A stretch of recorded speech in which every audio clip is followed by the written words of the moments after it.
Bicara tentang masalah sakit, Nabi Ayub pun sakit. Bicara tentang masalah keluarga, Nabi Nuh pun istrinya durhaka dan anaknya durhaka.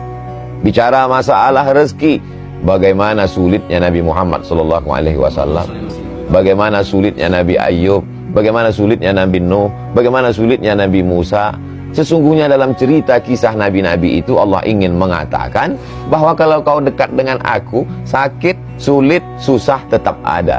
Jadi makna sesungguhnya hidup adalah wa ma khalaqatul jinna wal insa illa liya'budun. Ibadah. Ketika sakit, sakit itu pun ibadah. Ketika sedang morat-marit itu pun kalau karena Allah maka dia menjadi ibadah. Jangan kita pahami bahwa yang namanya ibadah itu hanya sholat tahajud, sholat witir, sholat duha. Yang namanya ibadah itu hanya baca Quran, baca tabarak, baca yasin, baca fatihah, banyak sholawat. Itulah ibadah. Tidak. Orang yang sakit pun ibadah.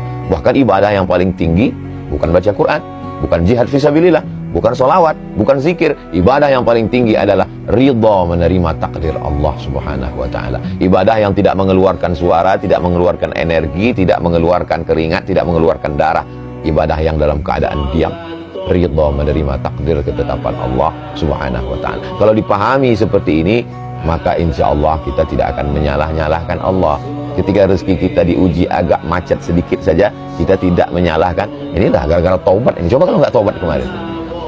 Kesalahan berpikir membuat kita menjadi salah berbuat. Kesalahan berbuat, kesalahan bicara, kesalahan menarik kesimpulan berawal dari mempertuhankan hawa nafsu. Itulah yang disindir Allah dalam Al-Quran. Ittakhadha ilahahu hawahu. Ittakhadha menjadikan. Ilahahu Tuhannya. Hawahu hawa nafsunya dijadikan sebagai Tuhan. Faksusil qasaso. Ceritakan tentang kisah-kisah itu. Kisah siapa? Kisah nabi-nabi itu. Supaya apa? La'allahum yatafakkarun, supaya berpikir, oh ternyata aku sekarang sedang sakit, Nabi pun ternyata juga sakit. Aku sekarang sedang agak macet sedikit rezeki, sesungguhnya supaya Allah mengajarkan bersyukur tentang lapangnya rezeki. Oh sekarang anakku ini agak sulit sedikit diatur, supaya untuk mengingatkan, supaya ada usaha dan ikhtiar doa lebih. Allah cuma ingin kita sujudnya lebih lama sedikit dari biasa. Kalau rezeki kita lancar, sujudnya mungkin tasbihnya 3 kali, 1 napas, subhanarabbil a'la wa bihamdihi, subhanarabbil a'la wa bihamdihi, subhanarabbil a'la. Dia buat kita agak sakit batuk sedikit, agak demam sedikit, agak sakit kepala sedikit. Bukan berarti kita lantas curiga ini Omikron sudah sampai.